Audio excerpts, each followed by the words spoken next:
Welcome, everyone. Thank you for joining the Holocaust Center for Humanity's Lunch and Learn program. I'm Alana Cohn-Kennedy, the Holocaust Center's Director of Education.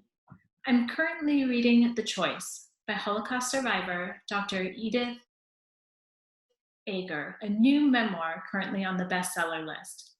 If you have read the book, or even if you haven't, I invite you to join us on Wednesday, tomorrow afternoon at 1 o'clock for a discussion about this thought-provoking memoir. The author, Dr. Ager, a Hungarian survivor of Auschwitz and several other camps, recounts her experiences during the war, but also the crushing reality of surviving, the difficulty of dealing with trauma in a time when PTSD wasn't recognized, the struggles to start a new life, knowing that no one would ever know her parents, the uphill battle to learn a new language and a new culture, and the will to protect her own children from the horrors she experienced. Having survived, the hardest part becomes the survival itself. In 1966, only 20 years after liberation, Dr. Ager reads a book by another survivor, Viktor Frankl's Man's Search for Meaning. In it, Frankl writes, "Everything can be taken from a man but one thing, the last of the human freedoms, to choose one's attitude in any given set of circumstances, to choose one's own way. And this is a turning point. After the Holocaust, written and oral testimonies become a critical aspect of documenting and understanding the Holocaust. The history of the Holocaust as we know it today was written in large part from these testimonies. At the Holocaust Center for Humanity, we have a library with shelves that stretch to the tall ceiling with hundreds of memoirs. And this is only a small fraction of the thousands of survivors who wrote and documented their stories. Personal stories shape our understanding of history. It is up to us to listen and listen and listen.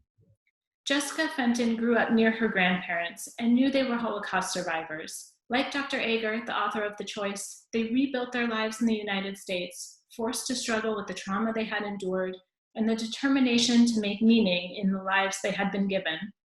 They settled into a community with other survivors, but for decades avoided talking about the Holocaust. As an adult, Jessica dug deeper to learn about her grandparents' past and to ensure that their stories, their legacy, would continue. She collected documents, videos, and photos of her grandparents' lives and worked with the Holocaust Center for Humanity to fit the pieces together and fill in the gaps. This past year, Jessica became a member of the Holocaust Center's Speakers Bureau.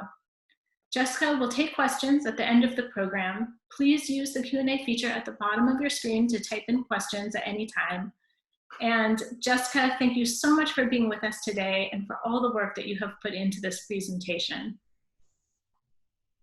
Thank you so much for having me. I'm really honored to be here to share the stories of my grandparents with everybody. And I would like to introduce you to my grandparents. So these are my grandparents, Natalie and Murray Borenstein. I affectionately called them Papa and Grandma. And as Alana mentioned, I grew up very close to my grandparents. I grew up in South Florida, living about 5 minutes away from them. So they were really a part of my everyday life. Sometimes they would pick me up from school, they would take me to Hebrew school, drop me off at my dance lessons. Almost every Friday night we had dinner at their house. And so growing up, I was very much aware that they were Holocaust survivors. They spoke Yiddish to each other all the time. Yiddish was a language, or is a language, that's a mixture of German and Hebrew that was spoken by Jews in Central and Eastern Europe, both before the war, during the war, and actually after the war as well. And I also saw my grandmother's Auschwitz tattoo all the time. And so it was in my face a lot. And I was very much aware that they were Holocaust survivors, even though I didn't know the details about their story. And it wasn't until I was older, when I moved away from South Florida and lived several other places, that I realized not many people had firsthand experience being around Holocaust survivors or interacting with them as much as I had. And it was important for me to share their stories and to continue on their legacies. I also have 3 beautiful children of my own, and I want to be able to pass down their stories to my children. A few years ago, my children and I were watching the Disney movie Coco, And in the movie, there's a line that talks about when there's nobody left to remember you, then you would be forgotten. And I absolutely did not want that to be the case with my grandparents or their stories or any survivor, really. So I'm very grateful to the Holocaust Center for Humanity for helping me put this presentation together. And I'm also very grateful to my sister who was able to sit down with them and have them share their stories in 2001 on a home video. They didn't talk about the Holocaust much prior to the 1994 film Schindler's List coming out. And after that, I think a light bulb went off and they began to realize that it was actually important to talk about what they had been through, at the very least share it with their family members, but also maybe to get the message out to others as well. My grandparents and great-grandparents were all from Poland. Here's a picture of my grandmother's parents. My grandmother Natalie was born in Sosnowiec in 1918. And my grandfather Murray was born in Lublin in 1919. I'd like to talk to you now about my grandmother, Natalie. Her given name was Naska or Natka Grunwald. She was the youngest of 6 children. As you can see here in this photo, she's the smallest one. And her father worked as a furrier in Germany. A furrier was somebody who manufactured clothing and accessories from animals. Unlike a lot of schools today, they had to pay to go to high school, and her family could not afford to send her. So she decided to learn to sew from one of her older sisters. And this would prove to be very critical to her survival during the war and to her being able to create a life for herself after the war as well. Just to give you a sense, in 1938, there were between 25,000 and 30,000 Jewish people living in Sosnowiec, which was about 20% of the population. I think it's important to discuss the climate in Germany prior to World War II. After World War I, in 1919, the Treaty of Versailles was signed in June, and it imposed crippling reparations on Germany. Global economic depression was rampant, and German money became essentially worthless, and unemployment skyrocketed. People were very upset and uncomfortable and frustrated, and many blamed Social Democrats, communists, and Jews. Jews were seen as scapegoats, and anti-Semitism increased. You can see here at the bottom of the slide, this is an unemployment line in Hamburg, Germany in 1932, and the text on the wall reads, "Vote Hitler." In 1932, there were a couple of elections, and oddly enough, Hitler did not win the election. He lost to the incumbent president, President Hindenburg. However, in the November elections, the Nazi Party, although not winning the majority, the technical majority in parliament, won more seats than any other political party. As a result, they started to gain more support and had a little more influence and power. And on January 30th of 1933, President Hindenburg appointed Hitler as chancellor. In March of that year, Hitler was granted emergency power through the Enabling Act, which essentially gave him unchecked power. He could create laws without the approval of the Reichstag. And as you can imagine, this was extremely dangerous. And by 1934, when President Hindenburg died, Hitler merged 2 positions, chancellor and president, and turned it into one position of Führer, and he assumed that role. In 1939, on September 1st, Germany invaded Poland, which began World War II. And only 3 days later, they occupied my grandmother's town of Sosnowiec. After a month of fighting, Poland surrendered, and the Nazis actually occupied Western Poland until January of 1945. My grandmother and her sisters ended up sewing clothing for the Nazis' wives during that time. And doing this allowed them to receive special papers which permitted them to keep working out of their home and to stay in their home. Many other Jews were not afforded this right, so she was very lucky that she was able to do that. However, in 1942, her family was forced to move to the Sosnowiec ghetto. A ghetto is a walled area in the town that was meant to separate Jews from non-Jews, and they had to live within this walled area. A few months later, my grandmother Natalie and her sister and other women were deported to the Newstock-Livy labor camp. I'm going to let my grandmother tell you about the Nazi occupation. When in 1942 we were sent to the ghetto. We had to give up our house, our furniture, everything that we had, and move into one room, 7 people. And from there, they would bring us to work still for the Germans. So this was really the beginning of her forced journey during the war. You can see on this post-war Red Cross tracing file, it lists a number of places that my grandmother was sent to and was forced to move to throughout war years. So just to give you a sense of her journey, she had been living in Sosnowiec, and then in 1942 was sent to Nutztak-Levi briefly, and from there was sent to Gleiwitz, which was a slave labor camp. She ended up being at Gleiwitz from 1942 into 1945. Gleiwitz was only about 21 miles away from her home in Sosnowiec, but obviously life was extremely different and she would not go back to live in Sosnowiec again. In 1944, the slave labor camp of Gleiwitz actually was taken over by the Nazis and became a sub-camp of the Auschwitz-Birkenau camp system. This was the point at which my grandmother received her Auschwitz tattoo, which you can see in this picture here on her left arm.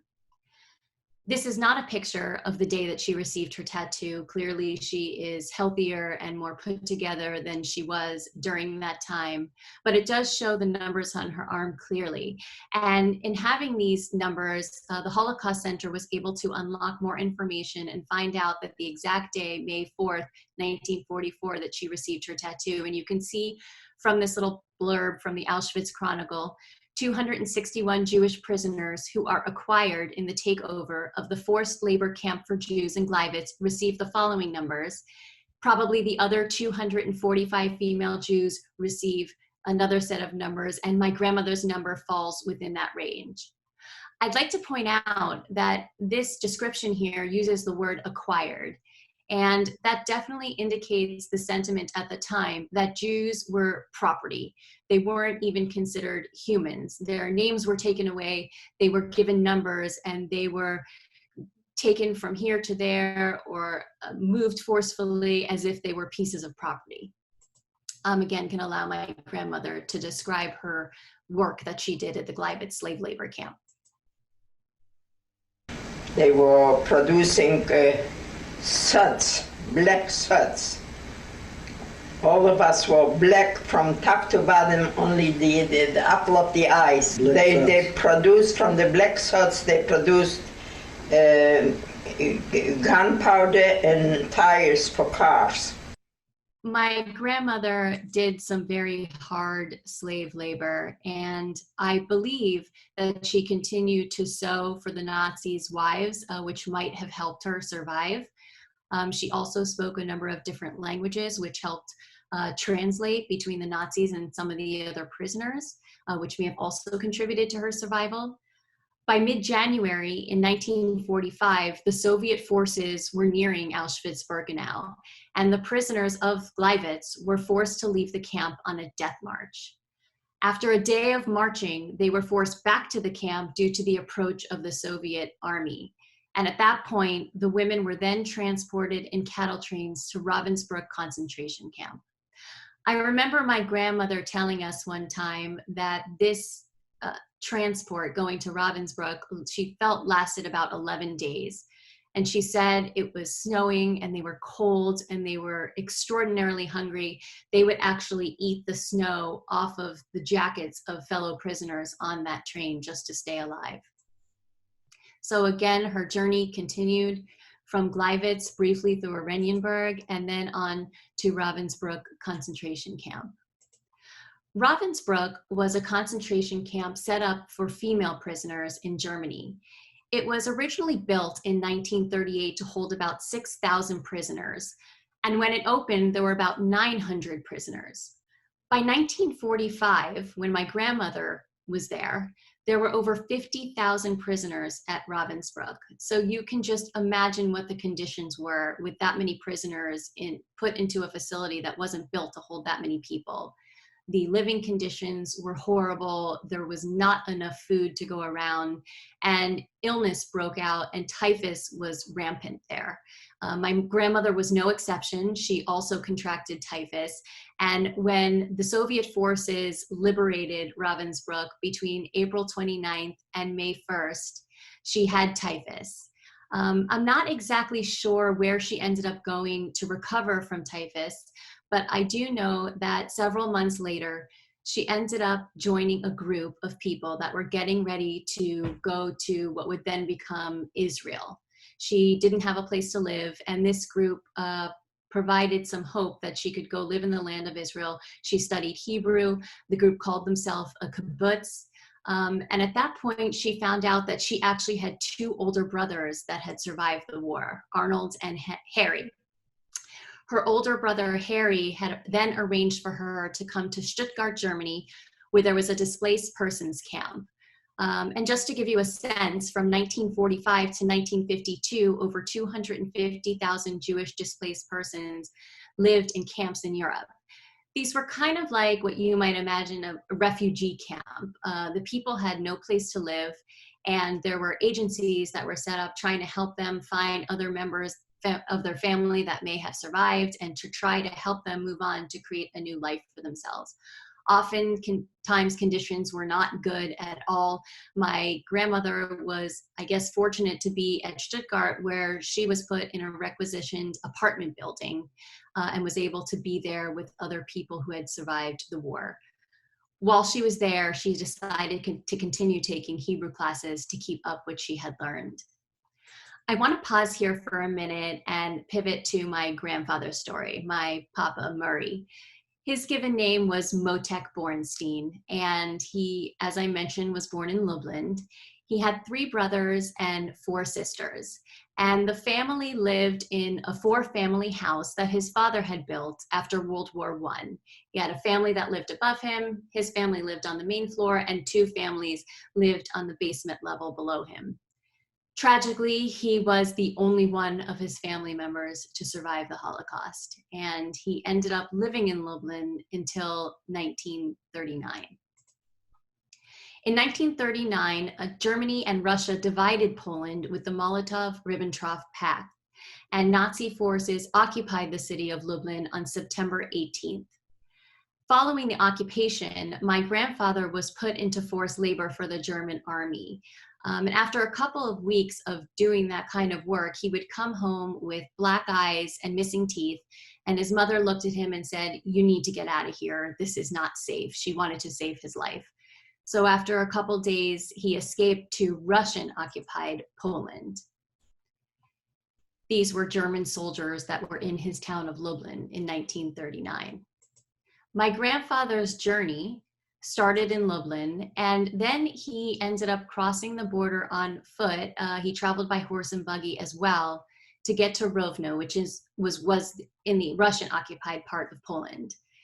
This reminds me of how my grandfather used to talk about how his survival instinct would kick in, and he had to think on his feet a lot in order to survive. For example, when he went to cross the border, it was not easy to cross the border, and when met with border patrols and officers, they would say, "Where are you going?" And quickly my grandfather thought to say, "Oh, I'm headed to Warsaw," which was actually the direction he was coming from. And they said, "No, nobody crosses, you need to go back to Rovno." And so he tricked them, and he was able to make his way to Rovno. He ended up living there from November to January of 1940, where he got a job with the water department, digging holes for the city. He soon after found out that one of his brothers was living in Lvov. He was an engraver there, and he decided that he was going to travel to Lvov to go live with his brother. So that's what he did. And he said that conditions were much better in Lvov than they were in Rovno. His brother made a pretty good living, and they had money to put food on the table. However, in March of that year, his brother received a letter from his wife back in Lublin saying that she was pregnant and they needed to return immediately. So after having made it out, they ended up traveling back to Lublin to head back to their family. They ended up pulling that same trick at the border, telling the officers that they were actually traveling to Rovno, and they were sent across the border to go to the other direction. And another fascinating instinct story comes up that my grandfather talked to me about. So as I mentioned, they did have money to hire a smuggler this time. And when they pulled out the wad of money to pay the smuggler, my grandfather looked at his face and noticed that something was wrong. He didn't like the look on his face. So at one point when the smuggler said, "You guys stay here, I will be back in a few hours after dinner to help you continue on your travels," my grandfather said, "We can't stay here, something's wrong." And he decided to think quickly and told his brother they should climb a tree that was right there. And they climbed high up in this tree. He said somebody must have been watching over them because it started snowing, which covered the footprints that were on the ground. And that smuggler came back hours later with 10 Ukrainians with sticks and killer dogs to come back and kill them and take their money. But my grandfather and his brother remained safe high up in the tree. And when those men were gone, they were able to come back down and continue on, where they eventually did successfully make their way back to Lublin. My grandfather was able to see his mother again, and she was happy to see him, but not really happy to see him. But he was able to live together with his family from 1940 to 1942. In March of 1942, my grandfather's family was then forced into the Lublin ghetto.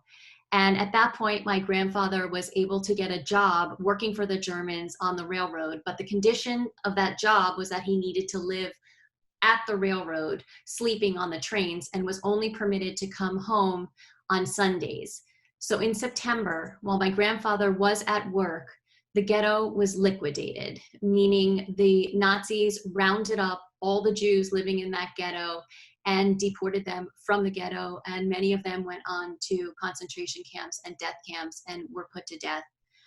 My grandfather ended up coming home on the Sunday to find that the ghetto was empty and he would never see his family again.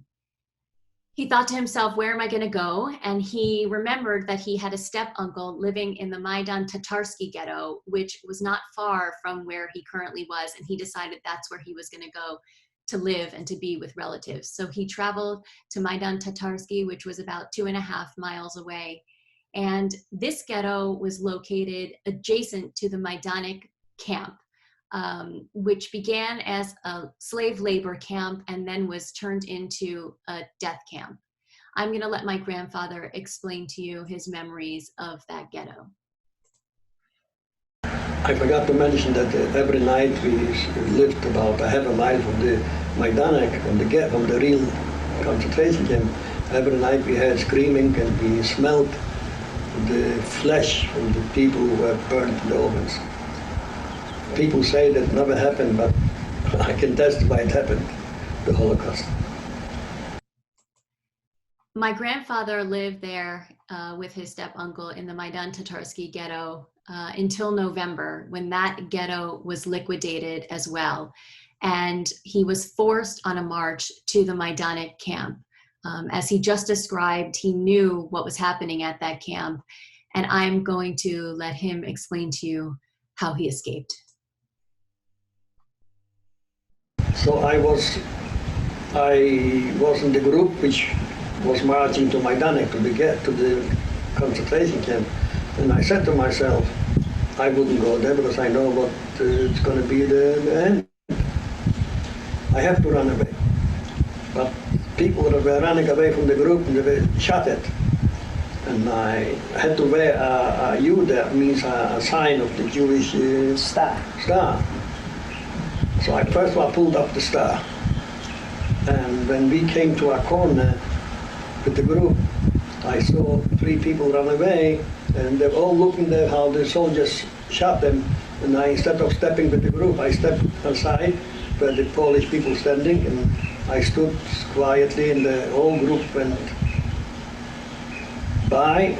This part always gives me pause when I just stop and think about the magnitude of this situation.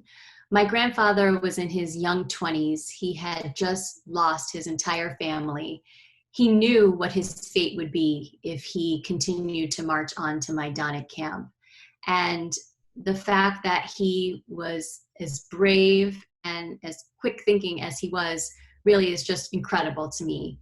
He was very lucky that the yuta that he wore was in the form of an armband, which made it fairly easy to take off. He had light hair and blue eyes, which made him blend in more with the non-Jewish Poles that were standing on the side of the street watching this marching go by. And then once he successfully stepped out of line, to have to stand there and watch the rest of the people who had lived with him in the ghetto continue to march on to pretty much their certain death is just mind-blowing to me. And at that point, he still needed to fight for his survival. And he thought, where am I gonna go? What am I gonna do now? Well, when he was younger, living in Poland, in Lublin, he was a very sickly kid, and so his family scraped together whatever money they could to send him to a private school where he was able to learn Hebrew and many other things so that he would be safer and it would be healthier for him. And he remembered that at that private school, there was a little niche under the stairs where he used to play hide and seek with friends. And he decided that's where he was going to go. He was going to go hide and sleep under that niche in the staircase until he figured out what he was going to be doing. So he went there, he slept under the staircase, and he decided to go to some old neighbors that he had, non-Jewish neighbors, to see if they would give him some food, if they would allow him to stay in their house. A couple people did give him some food. They allowed him to stay in their house for a night or two, but it was really dangerous for them to help him out. And so he went back to the staircase, slept under the stairs. He said that during the day, he would go to the movie theater and hang out in a dark movie theater for 6 to 7 hours at a time, just so he wouldn't get caught. And then he would go back to that spot under the staircase. One time when he went back to the staircase, there was another man there. And he said, "Are you Jewish?" And the man said, "Yes." And so he too went to the movie theater with him during the day. And when the two men were walking home one time home under the stair, going to their staircase, back from the movie theater, a gentleman stopped them and said, "Are you Jewish? Do you need help?" And they said, "Yes." And that man took them in, he and his wife, for 6 nights. And after the 6th night, that man turned to the other gentleman and said, "You need to leave now. It's just too dangerous." And he turned to my grandfather and he said, "You could pass as a Christian. You could pass as a Christian farmer, and it might help you survive. And you could also volunteer for work for the Germans if you could get some fake identification papers." And so that's exactly what my grandfather did. You can see here a fake identification card. He became Richard Klosowski, and I'm gonna let him tell you how he did get that new identity. I left Allenfellow and I went to that school and I had no papers. So I went in, I said, "Listen, I had to have always ready stories in my mind." The survival is so strong that the mind works right away. So when I said my name was Richard Klosowski, I knew about this name because my neighbor, he got lost in the wartime. I figured, so he found himself. And I lived here and here, and I have a friend, I knew Germany from the school, but I learned, I said, I have a friend in Stettin, and I would like to be sent to Stettin. So they gave me a slip, that I am a free will going to work, but I can't promise you they're going to send you to Stettin. This was, the slip was my whole identification. So this was the point at which my grandfather was no longer Murray Borenstein or Motek Borenstein, but he became Richard Klosowski. And with these fake papers, he was able to travel from Lublin to Stettin briefly, where he worked as a laborer in Germany. And then he was sent to work at a company called IG Farben. IG Farben was a big chemical conglomerate. And at some point during the war, IG Farben was the company that ended up producing the Zyklon B gas that was used in the gas chambers. My grandfather said he didn't know that they were producing that gas. I believe that he worked digging ditches for this company as well. But there were many times during his work as Richard Klosowski that he had to think on his feet, and survival instincts kicked in again. to keep up his fake identity, he would do things like say the name of Jesus while he was sleeping so that people would think he was dreaming about Jesus. Or one time he was invited to a Christmas party and they asked him to say the Christmas prayer, and he thought quickly on his feet because he didn't know the prayer and said, "Oh, I would give that honor to the eldest in the room. I would never disrespect him like that." So he passed it on to somebody else to say the prayer. And I remember another story one time he mentioned that he would write himself letters pretending to be his father because people would ask, "Why don't you ever get mail? What's wrong that your father doesn't write to you?" And he wrote himself letters and pretended to be his father. And he ended up portraying his father as a nasty man so that people would say, "Forget it, don't write him anymore." And so that he would have to be able to stop writing those fake letters. But he was hungry and he was growing weaker working at IG Farben. And when they asked for 2 Polish volunteers to be transferred to a new work position, he volunteered. And at that point, he was sent to Dessau in 1944, where he was able to work for a delivery driver, kind of like a UPS or a FedEx that we have today. And he said that he was very lucky that he had a kind driver. You can see my grandfather pictured here in the suit and tie. He said that his driver would split the tips with him after a long day work, and he would be able to feed himself with that money. He had a friend whose driver was not so kind, and with the little that he had, he would come home and split the money that he got with this friend who needed to feed himself as well. He ended up working for that delivery driver up until the war ended in 1945. And at that point, he thought, where am I going to go? And he asked people, where are all the Jews? And somebody told him that the Jews were in Stuttgart, Germany. There was a displaced persons camp there. So he decided that that's where he was going to go. So he made his way to Stuttgart, Germany, no longer Richard Klasowski, but now Murray Borenstein. And once he made it to Stuttgart, he decided that he was going to teach Hebrew because that was a skill that he had. But before that, I think it's important to note that he told us, his family, that when he arrived at Stuttgart, he laid in bed and he slept and cried for 2 straight weeks. He didn't move out of his bed.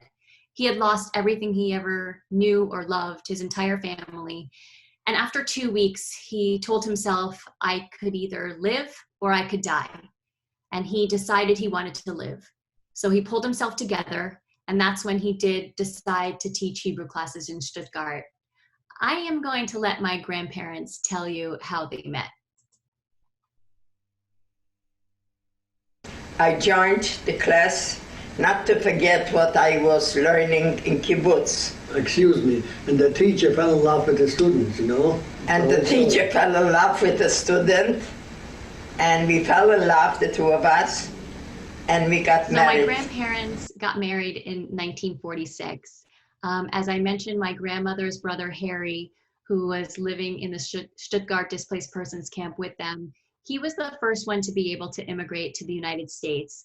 But he didn't want to leave his younger sister single. So they got married pretty quickly in 1946. And I just want to point out, since we have been following their journey, how incredible it is, all the places that my grandparents were forced to go and where they come from and where they had been, that both of them ended up in Stuttgart, Germany at this displaced persons camp. So my grandparents got married, and for all intents and purposes, this is their wedding photo, although because they were rushed to get married, they actually didn't have any photos of their wedding. So this was actually taken at my grandmother's cousin's wedding, where she asked to borrow the veil to put on and take a picture so they would have a wedding photo. And you can see that there are friends and family celebrating occasions such as this at a dinner table in Stuttgart. And it's important to talk about the fact that these survivors couldn't go back to their old homes. Places that they had lived had been given to other people, non-Jews, and were now somebody else's home. And if they tried to go back to their old homes, oftentimes they were met with violence and sometimes even killed. So they really needed to start their new life in the displaced persons camp, and many of them rushed to do so to try to gain some sense of normalcy. They had been treated subhuman, and so a lot of survivors in these displaced persons camps would get married quickly. Some of them had children very quickly, and they tried to make life seem, for lack of a better term, normal, to have dinners and to celebrate. These are my grandparents while they were dating and living in Stuttgart. And I just want to tell you about this watch, this pocket watch. My grandfather, in his later years, gave this watch as a gift to my husband, Garrett. And he said that when he was on one of his first dates with my grandmother, they found this watch in the rubble in the streets of Stuttgart. And he ended up having the watch engraved. You can see their initials, NG and MB, Stuttgart, September 16th, 1946. This watch is very special to me, not only because it's a keepsake directly from my grandfather, but it also is very symbolic of the life that was literally built up from the rubble, from the destruction of the Holocaust. And I'm so glad that I have it, and it's extremely special to my family. In 1948, my grandparents had their first child, my mother, Esther, which you can see pictured here in my grandmother's arms. She was named after my grandfather's mother, who was also named Esther. And in 1949, my grandparents were able to immigrate to the United States as well, and they ended up settling in Manhattan. My grandfather got a job working at a pen factory, and my grandmother found work as a seamstress to try to help out financially as much as she could. This is a diploma that she received from an organization called the Organization for Rehabilitation and Training, or ORT, which was a group that provided training to refugees and to displaced persons with the intent of giving them skills so they could go on to earn a living and to create a new life for themselves. This is a picture of my grandfather still working at that pen factory in the early 1950s. And just to continue on their journey, they went from Stuttgart to Hamburg, Germany, where they departed and crossed the great Atlantic Ocean to arrive in Manhattan. They arrived on the SS Marine Tiger, which was the ship that transported them. And you can see the ship's manifest listing my grandparents and my mother, Esther, right there. And my grandparents ended up having a second child, their son Michael, in 1952, who was named after both fathers of my grandmother and my grandfather. Their Hebrew name was Moshe. And they had a third child in 1956, Marilyn. She was named after my grandmother's mother. This is a picture of my Uncle Michael at his bar mitzvah. And I want to point out to you the woman that he's with. Her name was Helen Norch. My relatives called her Tante Hudis. Tante means aunt. And she was my grandparents' sponsor to come over to the US. You couldn't just come over to the United States. You had to have somebody sponsor you. And this sponsor would vouch that you were not going to be a drain on American society, that you would come, you would get a job, you would have a place to live, you would have food and be fed. And this is exactly what Tante Hudis did. She vouched for my grandmother's brother when he first came, for my grandparents. And she is so important in my family because had she not sponsored my grandparents to come to the United States, Murray and Natalie may very well have moved to Israel, and I would not even be here today. So it's important to note her role in their story and the strength that she had to be sponsoring people coming to the United States. My grandparents continued to build a life for themselves in New York. You can see in the center picture, this is my mother's Sweet 16, and she's with her brother and her sister and her parents. And my grandfather continued to work at that pen factory all the way up until he retired in 1982. He moved at that point with my grandmother from New York down to South Florida, where I was living with my parents. And this is how I'll always remember my papa and grandma. They're seen here actually at my house where I grew up. My grandfather lived till age 94, and my grandmother lived till age 90. They lived beautiful lives. My grandfather was an amazing person who always saw the good in people. He never talked negatively about people, and he always gave what little he could, even though he didn't have that much, to charitable organizations. Just a wonderful man. And my grandmother was a very strong woman. She obviously had to be to survive what she had gone through. She also loved to be the life of the party. She was always singing Yiddish songs around the house, and my sister and I learned many songs from her. And they went on to create a beautiful family. My family with my 3 children and my husband is in the top right-hand corner. They had 4 grandchildren, 2 girls to my mother, 2 boys to my Aunt Marilyn, and 5 great-grandchildren to date. And I look at these pictures and they make me smile, not only because my grandparents inspire us to be upstanders and to never judge a book by its cover and to learn lessons from their stories, but because I look at these pictures and it reminds me how my family always celebrates big. When we have life cycle events like bar mitzvahs or weddings or birthday parties, we like to celebrate big. We like to say, we're here, we survived, and we're living, and we appreciate life. And in that spirit, I would like to personally invite everybody here today to join me at my virtual table for the Holocaust Center for Humanity's virtual luncheon, the Voices for Humanity luncheon, scheduled for September 25th. The link will be put into the chat box on this webinar, and I invite all of you to join me at my family's table so we can all celebrate the work of the Holocaust Center, we can honor the memory of my grandparents, and we can never forget what is important to remember, to treat people with kindness. Thank you so much. I'm happy to answer any questions that you might have. Thank you so much for having me. Thank you so much, Jessica, for sharing your grandparents' story. I do have a couple questions, and actually we have a couple questions also from our participants. And one of them that I want to start with is, in the beginning you mentioned how your grandparents didn't talk about this for a long time. And I'm wondering how much they shared with your parents growing up with their own children. I think my mother and father heard bits and pieces of stories, because I remember growing up when I was old enough to really ask questions and talk about it. They would tell me an anecdote here or there. And sometimes my grandmother would make comments and not even realize she was making comments. Like when she would introduce us to new people, I remember one time she said, "Oh, Hitler killed my old family, here's my new family." And so sometimes things like that would come out. And then my mom would elaborate when I would go home and ask a question. But generally, they really didn't talk about it, even with my mother and my father. I know that my aunt, my mother's sister, did do a project in college where she sat down and interviewed my grandfather. But aside from that formal project, they didn't really talk about it until, like I said, until after Schindler's List came out. So there's some unique experiences that you and your parents must have faced as children and grandchildren of survivors. Can you tell us what it's like to be the grandchild of a survivor? Well, I definitely don't want to speak on behalf of all grandchildren or children of survivors, but I can tell you in my personal life, there are definitely influences and different things that come into play, sometimes on a daily basis, being the grandchild of a survivor.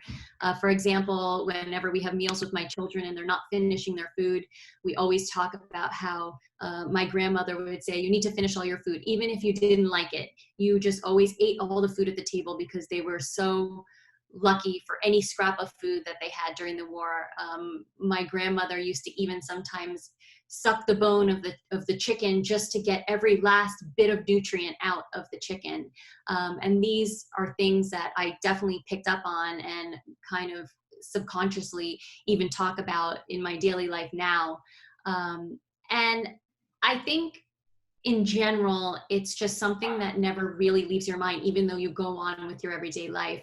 When I had children and they were young and I was rocking them in my nursing chair, nursing my children, I would sit there and think about, what if somebody banged on the door, busted through, and ripped that child out of my arms? I don't think the average person thinks about that when they're rocking their newborn child.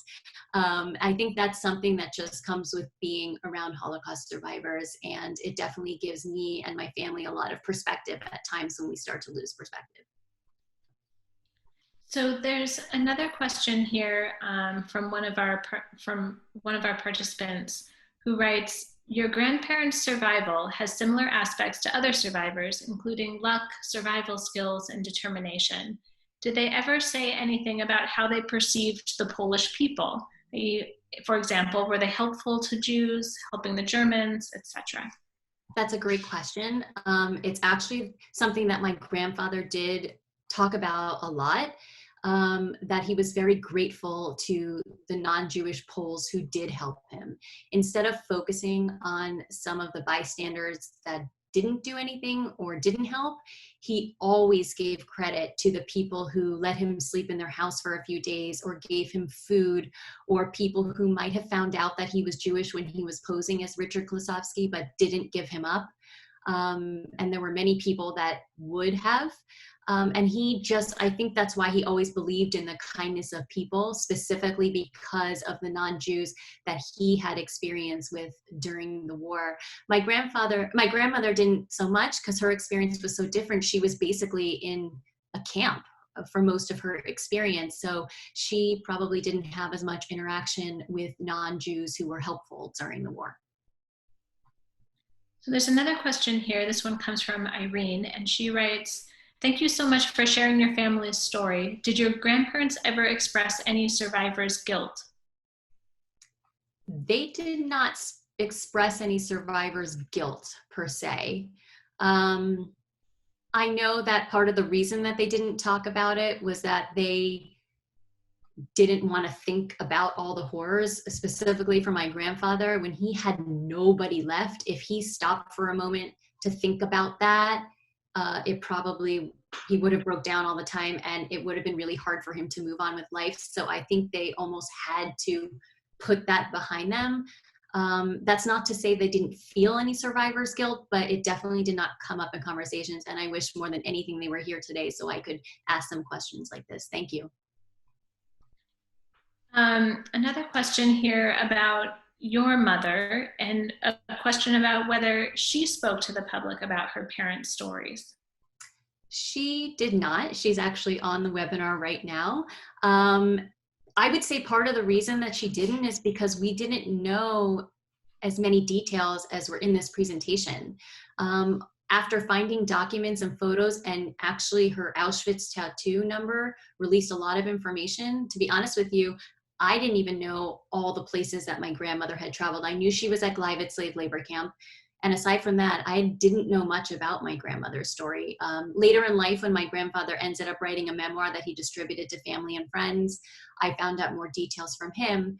But we didn't really have enough information for my mother to share. But I know she has expressed that she's extremely grateful to me and the Holocaust Center for giving our family such a precious presentation that I can now pass on to my 3 children and to my nephew and to other generations. So no, she didn't speak about it at the time. Well, your answer is actually a good segue into another question that came in from Martin, who writes, "I don't know the ages of your children, but at what ages did you introduce your family's journey to your own children? Especially at the outset, how did you let them know about the journey without terrifying them?" That is a wonderful question. It's something I actually tell people all the time, that I was probably exposed to details at an age that might not have been appropriate. I was curious. I knew that they were in the Holocaust, so sometimes my mother, like I said, would share a story here or there. So I was younger, and my children are currently 11, 9, and 4. They have heard this presentation. Oftentimes, to give them some perspective, we'll throw things at them like, eat all your food, Papa and Grandma never had food, or, they would be killed if they tried to do this. And we probably shouldn't be saying that to kids so young. However, we do it in a meaningful way. And I think in general, talking about further detail is probably more appropriate for older middle school, high school level. But I do think it's important to acknowledge their legacy and their stories at the age that my children are now in an age appropriate way, because it is 1,000% part of my identity. It absolutely shaped who I am, my involvement in my Jewish community, who I am as a mother, my relationship with my family, my parents, my sister. So yes, we have talked about it with them, and they have seen this presentation. The extreme graphic horrors, I think I will wait until maybe they're in high school or college if they want to talk about it, as I did. I ended up reading a lot of Holocaust literature in college. I was a Jewish studies major, so I was very into learning as much as I possibly could about it. Thank you. There's a question here from Agata, and she asks, have you or they ever tried to recover property in Poland? No, I have not. To my knowledge, so my grandparents never went back. My mother has never been back. My sister visited on a tour some of the places in Poland, but no. They did fill out forms and filed official paperwork in order to receive reparations. Beyond that, I think there was generally a disconnect for them of that life to their new life. Mm-hmm. And have you ever been to Poland, or would you go and trace the story I want there? nothing more than to travel and take this map that we've created and to travel around to the places that I've been. It's definitely on my list of things to do, and maybe when my kids are a little older and we can do it together, or maybe when they're out of the house, I have every intention of going. I think it would be extraordinarily powerful for me and meaningful, and I'm really curious to see what their towns and cities look like. Well, you have such a rich family history there. There'd be so much for you to see. You've done a tremendous amount of research with the Holocaust Center to put together this presentation and all the documents and the maps. Can you tell us a little bit about what the process was like and how you did it? So I looked to my parents to hunt down any pictures or photographs or certificates they may have found, and they did. They found wedding certificates. They found a lot of pictures from Stuttgart, the displaced persons camp. I have a lot of old photos of people that I don't even know who they are, but it really seemed that those years in Stuttgart were well documented through photographs. People wanted to create new memories and new artifacts that they maybe had lost prior to the war. So in taking birthdays and birth cities and talking to relatives who my Uncle Harry had survived, as I mentioned, his son helped me out a lot. And that Auschwitz tattoo number really unlocked, as I mentioned, a lot of information. The Holocaust Center for Humanity was absolutely amazing in piecing things together. I had information from my grandfather that he had written in this memoir, and the video in 2001 that my sister taped was pivotal in creating this presentation. But the Holocaust Center took all of these places that I couldn't figure out where they were chronologically when things happened, and really connected all the dots for me, which made a much clearer picture of their survival story, and it made much more sense. I just want to give a shout out to Lori Rochelle Cohen and Craig Vernist, and who have worked so hard, I know, with you to put this all together. I know it's been a complete labor of love, and it shows. I mean, this is just a tremendous amount of information, and you've done so much justice to their stories to be able to piece it together and bring it forward to everybody. It's really, and if they could hear this, I'm sure they would be so proud.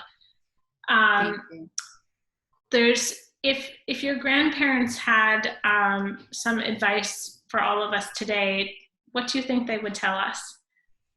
Well, my grandfather has said that he wanted to share his story first and foremost to pass on to his great-grandchildren and to let them know what he had been through.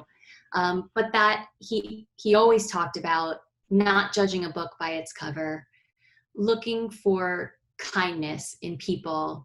And I feel like the message that I've taken from all the things that he had written down and all the things that he had talked about were to really be an upstander more than a bystander. And I feel very fortunate that I'm able to be an upstander in giving this presentation.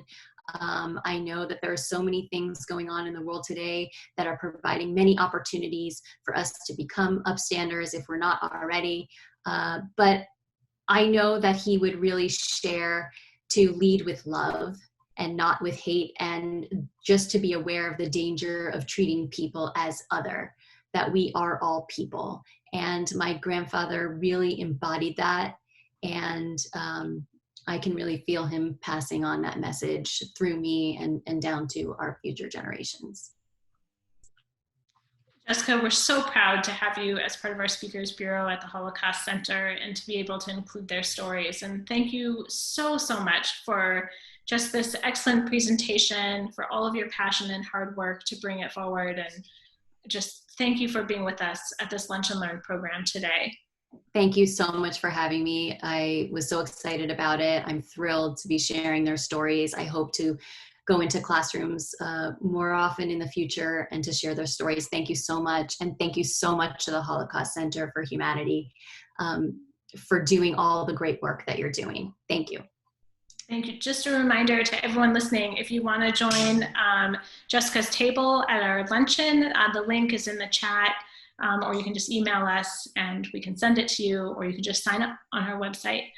We'd love to have you all participate. And this program is being recorded, so you can also find a recording of it starting tomorrow on our website. I want to thank everyone for joining us today and for being a part of these Lunch and Learn programs that we've been offering every week.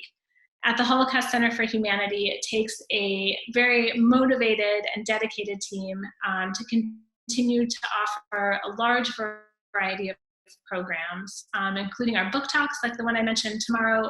That'll be on the book The Choice. So please feel free to join us. You can find the information on our website. It starts at 1 o'clock.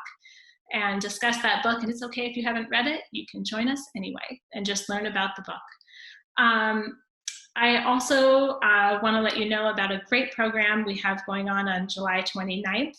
It's a teacher workshop called Teaching About Nazi Racism and Anti-Semitism in partnership with the U.S. Holocaust Memorial Museum. I want to give a very special thank you to Richard Green, who is our producer behind this show and who's running all the technology. And also our entire team, our executive director, Dee Simon, and Nicole Vella, our director of development, Lori Rushell-Cohen, who runs our Legacy Speakers program and who helps to put together and organize all these presentations like Jessica's. Our education team, Julia Thompson, Paul Regelbrug, and Rosa Campos. Our development team, Sydney Dretel and Ellie Selesky. Amanda Davis, our Senior Operations and Engagement Officer, and our Administration Coordinator, Katie Lawrence. And I hope you will be able to join us next Tuesday at the same time for a very thought-provoking program on Jim Crow laws and Nazi racial policy, how the United States influenced Hitler, with Professor Tom White from Keene State College. Thank you so much, everyone, for joining us, and we hope to see you next week. This concludes our program for today.